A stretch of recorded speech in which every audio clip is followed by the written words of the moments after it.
नक्कीच हे होतं आपल्याकडे समाज माध्यमाच्या मार्फत आपण मराठी भाषा अजून वृद्धिंगत कसं करू शकतो, मराठी भाषेमध्ये ताकद काय आहे ही ह्या ब्लॉगिंगमध्ये, ह्या यूट्यूबमध्ये, ह्या पॉडकास्टमधनं आपण दाखवू शकतो. आणि जी आपण बोलू शकतो की मराठी भाषा कुठेतरी संपत चालले, कुठेतरी असं वाटतं की या डिजिटल प्लॅटफॉर्मवरती मराठी भाषा जेवढी दाबवण्याचा प्रयत्न केला जातो तेवढ्या उंचीने पुन्हा एकदा वरती येते. आपण पुढच्या प्रश्नाकडे बोलूया.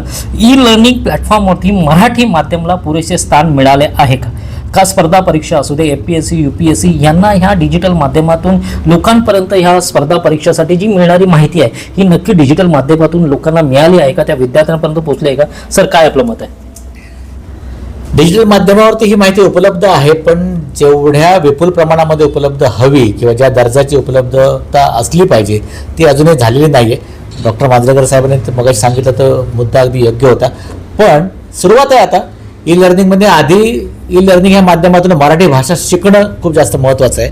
आज जर महाराष्ट्राची लोकसंख्या जर 13 करोड असेल, त्याच्यापेक्षा अधिक लोक जागतिक पातळीवरती मराठी विविध माध्यमातून शिकण्याचा प्रयत्न करत आहेत. मग त्याकरता मग AIचं माध्यम असेल किंवा भाषांतराचं माध्यम असेल, हे जर तुम्ही एकंदर आकडेवारी बघितली तर 13 करोडपेक्षा अधिक लोक जे महाराष्ट्राच्या बाहेर राहतात आणि ते मराठीमधलं कंटेंट समजून घेण्याकरता मराठी शिकून घ्यायचा प्रयत्न करतात. त्याच्याकरता ई लर्निंग प्लॅटफॉर्म त्यांच्या उपयोगी पडतोय. तितकी जागरूकता अजूनही महाराष्ट्रातील ग्रामीण भागामध्ये नाही आहे. ती वाढवली पाहिजे आणि ती काळाबरोबर सगळेच बदलतात, ते होणार. एखाद दुसरं वर्ष त्याला आणखीन जाईल, पण ही होणार आहे. आणि ह्या प्लॅटफॉर्मवरती सगळ्या क्षेत्रातला जो मजकूर आहे, सगळ्या क्षेत्रात ज्ञान आहे, ते आजही तितकंसं PDF फॉर्मॅटमध्ये किंवा ऑडिओ फॉर्मॅटमध्ये तितकंसं अजून टाकण्यात आलेलं नाही आहे. वाव प्रचंड आहे आणि तितकी तरुण मुली, तरुण पिढी जी आता आहे ती त्यामध्ये इंटरेस्ट दाखवते.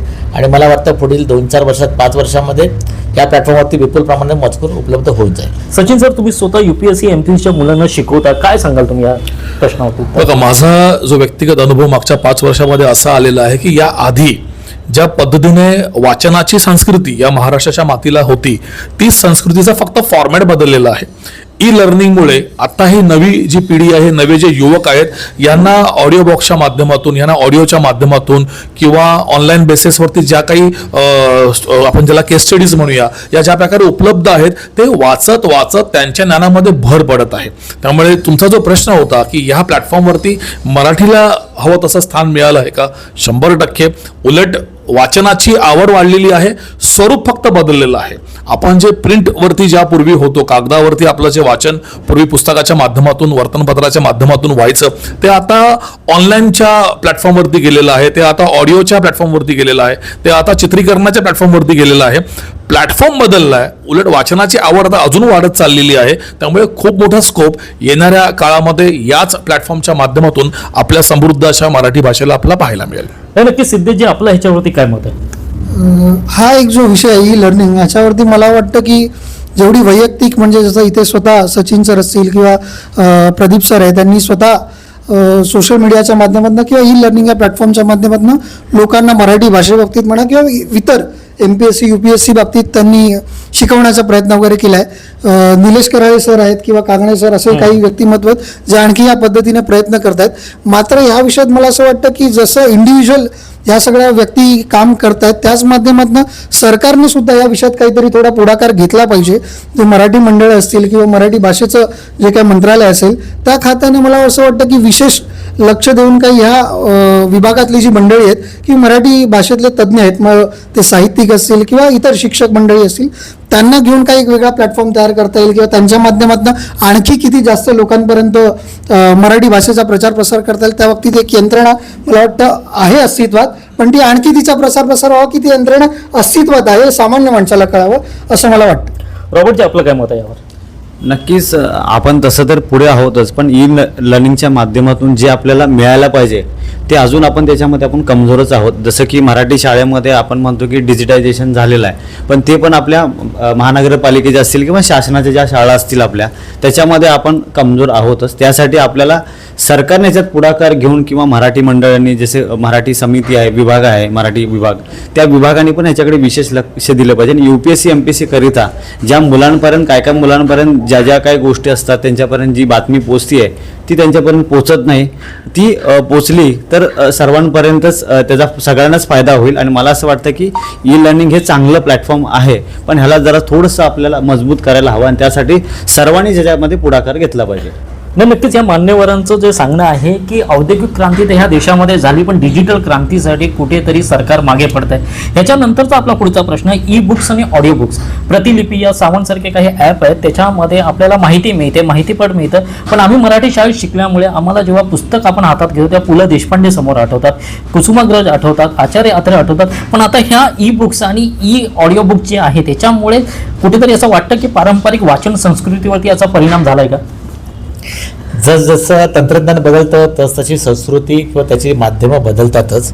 म्हणजे जेव्हा आधी माणूस जन्माला आला होता तेव्हा त्याला त्याच्याकडे भाषाही नव्हती. संवाद साधण्याकरता त्याला हातवारे करावे लागायचे किंवा तोंडाने चित्कार काढावे लागत होते.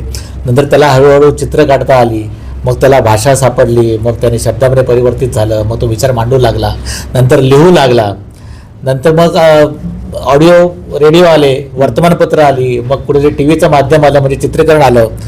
आणि ते बदल होत राहणार आहेत पुढे. कॉम्प्युटर युग म्हणजे तुम्ही म्हणता डिजिटल युग आलेलं आहे. आता जी आहे AI म्हणजे कृत्रिम बुद्धिमत्ता ही आता वापरास येते आहे. त्याच्या पुढचे आणखीन एक पाऊल आता येईल, येत्या 2 वर्षामध्ये तुम्हाला दिसेल असते. तर हे फक्त विचाराचे आदान प्रदान करण्याची माध्यमं बदलत आहेत, त्याच्यामुळे कुठली आवड कमी होत नाही. जेव्हा वर्तमानपत्र होती किंवा पुस्तकं होती, कागदपत्र, तर लोकांना वाचनाची आवड होती. आता लोकांना ऐकण्याची आवड लागलेली आहे किंवा एखादं दूरचित्र बघण्याची आवड झालेली आहे. म्हणजे आता ऑडिओ व्हिडिओ हे माध्यम जास्त प्रचलित झालेलं आहे. त्यामुळे मुलांची प्रत्यक्ष पुस्तकं किंवा वर्तमानपत्र वाचण्याची गोडी कमी झाली असेल, पण अजूनही ती भूक आहे समाजामध्ये. लोकांना माहिती हवी असते. त्याचं माध्यम बदललं की कुठल्या माध्यमातून ती प्रसिद्ध करायची आणि कुठल्या माध्यमातून ते आकलन करायची, हे माध्यमात फक्त बदल झालेला आहे. त्याच्यामुळे लोकांचे ज्ञान श्रवण करण्याची शक्ती कमी झालेली नाही आहे, ती वाढीस लागणार. आणि AI आल्यामुळे आता विपुल प्रमाणामध्ये विविध माध्यमातून हे सगळं ज्ञान त्यांना प्राप्त होणारच आहे. सचिन सर, आपलं काय मत आहे यावर? बघा, ई बुक्स आणि ऑडिओ या दोन्हींचा उलट जास्त फायदा झाला असं मी म्हणेन. कारण आपण जर आपलं बालपण पाठवलं तर लहानपणी आपण जेव्हा 1 वर्षाचे होतो, 6-7 महिन्याचे होतो, वर्षभराचं झालो, तेव्हा आई बाबा आपल्याला हाक मारायचे, हा कावळा आहे, हा चिमणी आहे. आपण कुठे वाचत नव्हतो, कुठे लिहत नव्हतो, परंतु आपण हा कावळा, हा चिमणी, ही आई, हे बाबा, हे मामा, हे आपण बोलायला सुरुवात केली कारण आपण ते ऐकत गेलो. सो माणसाच्या आयुष्यामध्ये जर आपण माणसाचा अभ्यास केला, आपण सर्वात पहिल्यांदा ऐकतो आणि सोबत जेव्हा काही गोष्टी पाहतो ते जास्त आत्मसात करतो आणि मग आपण ते बोलायला लागलो. आई हा शब्द माझ्यामध्ये प्रत्येकाने अगदी बालवाडीत गेल्यानंतर कुठेतरी गिरवला असेल, परंतु आणि गिरवण्याच्या आधीच तो 6-7-8 महिन्याचा असताना किंवा वर्षभराचा जेव्हा ते बाळ होतं, 1.5 वर्षाचं बाळ होतं आणि जेव्हा ते बाळ त्याच्या क्षमतेनुसार बोलायला सुरुवात करतो, पहिलं आई बाबा बोलून सुरुवात करून टाकतो. त्याला आई बाबा लिहायचा कसा असतं हेही माहिती नसतं. या भौतिक मला असं वाटतं स्वरूपाचं खूप जास्त फायदा या ऑडिओ आणि व्हिडिओच्या माध्यमातून आजच्या या युगाला होतोय. लोक जे ऐकतायत, जे पाहतायत ते फार लवकर आत्मसात करतायत. त्यामुळे या माध्यमाचा मराठी भाषा आणि मराठीचं व्याप्ती वाढवण्यासाठी प्रचंड मोठं योगदान आत्ताच्या जगात मला तरी पाहायला मिळते. एक शिक्षक म्हणून मी या ठिकाणी सांगू इच्छितो, कारण मी सुद्धा मुलांना माझ्या लेक्चरच्या काही ऑडिओ क्लिप्स वगैरे ऐकायला येतो. तर माझं शिकवणं हा एक भाग झाला, परंतु एखादं लेक्चर कोणी मिस केलं असेल तर तो ऑडिओ व्हिज्युअलच्या माध्यमातून पण त्यातलं जे काही माझं शिकवण्याचं सार आहे ते आत्मसात करतो. काही क्वेरी त्याच्या असतात, काही त्याचे प्रश्न असतात, काही अडचणी असतात, त्यात लिहून काढतो आणि पुढच्या सत्रात ते मला विचारतो. थोडक्यात काय, या यंत्रणेमुळे, या आपण ज्याला म्हणूया तंत्रज्ञानामुळे गोष्टी पुढे सरकत आहेत. आणि जेव्हा एखादी गोष्ट पुढे सरकते त्याचं स्वागत मला असं वाटतं प्रत्येकाने केलं पाहिजे.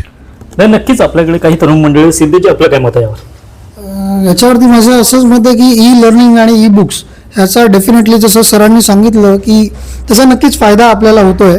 आणि कारण की ऑडिओ व्हिज्युअल ही पद्धतच कायम तुम्हाला लक्षात ठेवण्यासाठी सोपी पडते असं आहे.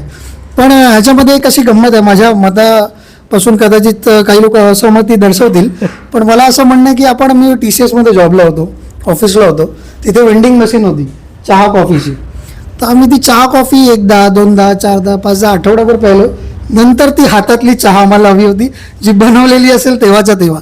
त्याच्यामुळे मला असं वाटतं ई बुक, ऑडिओ बुक्स लोकांना आवडेल एका काळापर्यंत, प्रवासामध्ये इझी असेल तोपर्यंत तेव्हा तसं आवडेल. पण जे पुस्तक आहेत ना त्यांची गंमत, त्यांची मजा एक वेगळीच आहे, औरच आहे. आणि ती वाचन संस्कृती वाढवण्यासाठी लोक पुन्हा कदाचित त्याच्यासाठी काम करतील. एक नवीन डिव्हाइस आलेलं आहे. पुस्तक जर तुम्ही वाचता त्याच्या पानाखाली ठेवण्यासाठी ग्लोईंग लाईट येते. म्हणजे तुम्ही बऱ्याचदा लोकांना आपल्याला रात्री झोपताना लाईट बंद करून वाचायची सवय असते, तर त्यांना त्याचा फायदा होऊ शकतो. तर अशा काही गोष्टी येतील, त्यांचा जेव्हा प्रचार प्रसार होईल तर मला असं वाटतं की वाचन संस्कृती आणखी वाढेल. आणि ई बुक्स ऑडिओ बुक्स नक्कीच पाहिजेत, पण त्याच्यासोबत ह्या सुद्धा जी वाचन संस्कृती आहे त्याची गंमत वेगळी आहे, आणि ज्याला त्याचा चस्का लागेल ना त्याला त्याची मजा कळेल. अरे वा, रॉबर्टजी आपलं काय मत आहे? मी नक्कीच तुम्हाला सांगेन, एक किस्सा सांगेन मी. आज तसं पण कवी कुसुमाग्रजांची जयंती आणि मराठी भाषा दिवस आहे. तुम्हाला आठवत असेल की 1990च्या दशकामध्ये कवी कुसुमाग्रजांनी लिहिलेलं नाटक नटसम्राट, तो आपल्याला कधी माहिती पडला? त्या चित्रीकरणाच्या माध्यमातून आपल्याला माहिती पडलं. पण त्यावेळेस त्यांनी लिहिलेलं ते नाटक एवढं प्रसिद्ध होतं, म्हणजे पुस्तकाच्या माध्यमातून लोकांनी वाचलं, मग ते नाटकात रूपांतर झालं, म्हणजे कथेत रूपांतर झालं, आणि ते मग प्रेक्षकांसमोर त्यावेळेस आलं. पण ज्यावेळेस नाना पाटेकरांनी जे त्याचं जे रोल प्ले केला आणि त्याच्यानंतर मग कळायला लागलं की बाबा हा नटसम्राट आहे.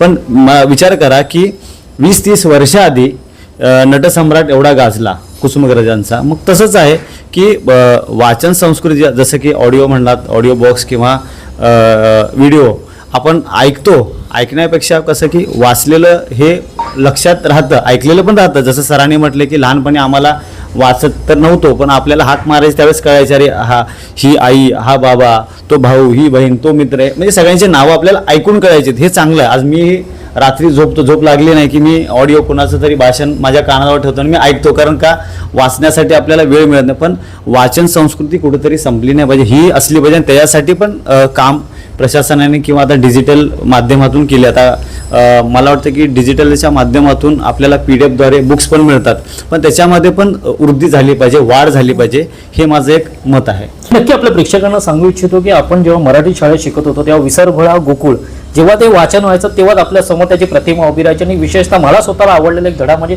स्मशानातलं सोनं. तो धडा असा होता की ते सगळं वाचताना ते चित्र समोर उभं राहायचं. आज प्रतिलिपीमध्ये मीही ऑडिओ वगैरे ऐकतो, कधीतरी असं वाटतं, म्हणजे ते भयानक असू दे किंवा ते सगळे अशी गोष्टी जेव्हा आपण कानामध्ये ऐकतो ना, असं वाटतं कुठेतरी आपण त्या गोष्टीमध्ये वावर आहे आणि ह्या सगळ्या गोष्टी आहेत. तर मला असं वाटतं की डिजिटल क्रांती कितीही झाली तरी पण ती वाचन संस्कृतीवरती परिणाम तरी होणार नाही, मला तरी हे मत आहे. आता आपण शेवटच्या प्रश्नाकडे वळूया. विशेषतः म्हणजे पुढच्या 10 वर्षामध्ये या डिजिटल क्रांतीमुळे मराठी भाषेचं प्रसार आपण कसा होऊ शकतो, आणि खरंच आपण बोलू शकतो का जे आज विरोधक किंवा मराठी भाषेचे जे विषय आहेत की मराठी भाषा संपलेली आहे, मराठी माणूस संपलेला आहे, पण आज डिजिटल माध्यमातून जर बघाल तर आज मराठी भाषा ही 1 नंबरला कुठेतरी दिसते. सर, पुढच्या 10 वर्षामध्ये मराठी भाषा ह्या डिजिटल माध्यमातून कुठे असेल? मराठी भाषा ही मुळातच प्रचंड ताकदीची भाषा आहे. मराठी भाषेमध्ये एवढी परिपूर्णता आहे, एवढं व्याकरण त्याचं परफेक्ट आहे. मराठी भाषेच्या प्रत्येक शब्दामागे एवढे भावार्थ आहेत, प्रत्येक शब्दामागे वेगवेगळ्या छटा आहेत. एवढी ताकद कुठल्याच भाषेमध्ये मी तरी पाहिलेली नाही. म्हणजे त्याची तुलना करतो आपण हिंदी किंवा इंग्रजी, तर त्याच्यामध्ये तर अजिबात शक्य नाही आहे. तर ही भाषा, याच्या मागची जी अभिव्यक्ती, याच्या मागचे भावार्थ हे आणखीन ताकदीने दिसतील. कारण यासोबत आपण AI माध्यम वापरतोय, ऑडिओ व्हिडिओ माध्यम वापरतोय, आणि आता नवयुवक आहेत त्यांच्याकरता ते प्रेझेंटेशन करता आता म्हणजे आता स्क्रीनवरती प्रेझेंटेशन होते, कागदावरती होत नाहीये, जे हाताळणं खूप सोपं झालेलं आहे. त्याच्यामुळे पुढील 10 वर्षामध्ये नक्कीच क्रांतिकारक परिणाम होतील आणि ते सकारात्मक होतील असं मला वाटतं. आणि मराठी भाषेचा प्रचार आणि प्रसार कसा होईल? आणखी चांगल्या गतीने होईल. आज आम्हाला बोलावं लागतंय, भाषणं करावी लागतात, कुठे लोकांना भेटावं लागतंय. सोशल माध्यमातून आपण घरी बसल्या पण प्रचार करू शकतो. लोकांना आवडेल असं फक्त कंटेंट दिलं पाहिजे, ते देणं, पोहोचवणं खूप सोपं झालेलं आहे. सचिन सर, आपलं काय मत आहे? पुढच्या 10 वर्षात मी तर असं म्हणेन की हे मराठी भाषेच्या विकासाचं दशक सुरू झालेलं आहे. ज्या प्रकारे तंत्रज्ञान आणि हे युग ह्याचं एक मिश्रण आपल्याला आता पाहायला मिळतंय. डिजिटल आपण ज्या आजचा आपल्या ह्या कार्यक्रमाचा जो विषय आहे, तर मी खात्रीपूर्वक सांगतो की पुढच्या 10 वर्षामध्ये मराठी विकासाचं दशक म्हणून हे दशक ओळखलं जाईल, इतिहास त्याची नोंद केली जाईल. याचं कारण असं आहे, जसं सरांनी मराठीची व्याप्ती आणि मराठीचा उगम सांगितला, याच्यावर अगदी थोडक्यात सांगेन की मराठी ही माणसाच्या भावनेशी जोडलेली भाषा आहे. जोपर्यंत माणूस जिवंत आहे, मराठी माणूस जिवंत आहे, तोपर्यंत या भाषेला मरण नाही आणि मराठी माणसाला मरण नाही. कारण साधा सरळ विषय आहे सर, नातं जरी आपण मराठीमध्ये म्हटलं, मला असं वाटलं की आईकडची नाती आणि वडिलांकडची नाती हे अगदी मराठी भाषेत आपल्या अगदी मुखातून दिसून येतं. तुम्ही आईकडच्या कोणत्याही, आपण जसं आईकडचं मला मामाकडे सुट्टीत जायचं आहे, मला आईकडची नाती आवडतात, मला मामा आवडतो, मला माझ्या आईकडच्या मावश्या आवडतात, काका आवडतो, पण थोडासा तो कडक असतो. हे सर मराठीमध्ये फार छान आहे. म्हणजे तुम्ही म्हणाल ना मामा, ओठाला ओठ जुळतात सर, मामी, मावशी, काका म्हणा, ओठ जवळ येत नाहीत सर, काकी म्हणा ओठ जवळ येत नाहीत सर. म्हणजे इतकी गंमत आहे या गोष्टीमध्ये, इतकी आपुलकी, इतकी भावना आहे, ह्याला मरण नाही सर, उलट ते वाढत जातील. अगदी प्रांजळपणे सांगतो, हे आत्ता मराठी दशकाचं युग सुरू आहे आणि ही जी क्रांती आहे डिजिटल युगाची, ही मराठीला फार वरती घेऊन जातील. जे कोणी स्वप्न बघत असतील, ज्यांना कोणा वाटत असेल की मराठी संपुष्टात आलेली आहे, मराठी माणसं कुठेतरी आता संपुष्टात आलेली आहे, त्यांच्या भ्रमाचा भोपळा पुढच्या 10 वर्षात तुम्हाला याची देही याची डोळी फोडताना आणि फुटताना बघायला मिळणार. क्या बात आहे, धन्यवाद सर. विशेषतः मला सिद्धेश तुला जाणून घ्यायचं की मीरा भाईंदर शहरामध्ये जे मराठी माणसासाठी आंदोलन झालं, त्या आंदोलनामध्ये समाज माध्यमामध्ये सर्वात हायलाईट झालेला चेहरा म्हणजे तुझा होता. काय सांगशील या डिजिटल क्षेत्रामध्ये मराठी भाषेचा प्रचार आणि प्रसार कुठपर्यंत होईल पुढच्या 10 वर्षामध्ये? पुढच्या 10 वर्षात मला असं वाटतं की मराठीचा प्रचार प्रसार नक्कीच ताकदीने होईल. त्याचं कारण पुन्हा मी सांगतो की एक काळ होता की असं आपण बरेच जण मेसेज करायचे, मराठी दिन आला की न बोलणारे यांना सुद्धा मराठी भाषा दिनाच्या शुभेच्छा. तर मला त्या लोकांना सांगावंसं वाटतंय की आता डिजिटल मीडिया आल्यामुळे काय झालंय, मराठी म्हणजे तर न बोलणारा सुद्धा मराठीच आहे आणि न बोलणारा सुद्धा मराठीच आहे, हे सर्वश्रुत झालं. आणि लोकांचा जो कुठे ना कुठे प्रमाण मराठी भाषेमुळे काही लोकांना न्यूनगंड तयार झाला होता, तो सोशल मीडियाच्या माध्यमातून कुठेतरी नाहीसा झालेला आहे. आणि त्याचाच परिणाम आहे की प्रत्येक भाषेतल्या सिरीज येतात ना, कंटेंट येतोय वेगवेगळ्या भाषेतला, मालवणी भाषा असेल, अहिराणी भाषा असेल, आगरी भाषा असेल. विनायक माळीचं यूट्यूब चॅनल काय चालतंय आगरी भाषेतलं.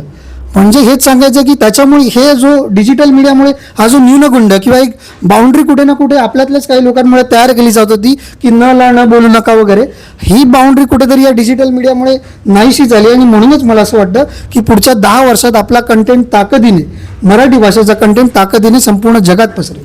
नाही, नक्की रॉबर्टजी, आपण ज्या पक्षाशी निगडीत आहात, दरवेळी मराठी भाषा वाद आणि मनसे हा नेहमी एक नाण्याची बाजू आहे, पण दुसरी नाण्याची बाजू बघता डिजिटल माध्यमामध्ये मराठी 1 नंबरला आहे, त्याबद्दल आपलं काय मत आहे?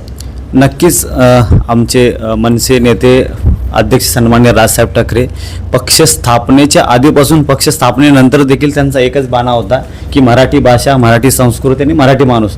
त्याच्यासाठी तर ते उत्तम काम करतच आहेत. आजही कोणतंही मी तुम्हाला सांगतो ना की कुठलंही फायदा नफा तोटा न बघता मराठीसाठी ते भांडतात. आजच त्यांची पोस्ट आले AI वरूनच, जसं कृत्रिम बौद्धिकता सरांनी सांगितलं, तर त्याच्यावरती साहेबांनी सांगितलं घाबरून जाऊ नका. जसं औद्योगिक क्रांती झाली, जशी शेतीमध्ये क्रांती झाली, तसं मराठीच्या भाषेविषयी या डिजिटल ह्याच्यामध्ये क्रांती नक्कीच होणार. आणि त्यासाठी आपण आहोत, महाराष्ट्र शासन आहेत आणि 15 कोटी जनता आहे महाराष्ट्राची. मग मला सांगा, ती आताची जी पिढी आहे ती वाढत जाणार आणि ती कोणामुळे वाढत जाणार? भाषा हे आपल्यामुळेच वाढत जाणार. आपणच त्यांना सांगणार तर ती भाषा ती पुढे निरंतरच वाढत जाईल. मी तुम्हाला एकच सांगेन, मराठी म्हणजे काय? गोडवा. मराठी म्हणजे नात्यातला स्पर्श आणि मराठी म्हणजे महाराष्ट्र आणि मराठी म्हणजे आपला या सर्वांचा स्पर्श.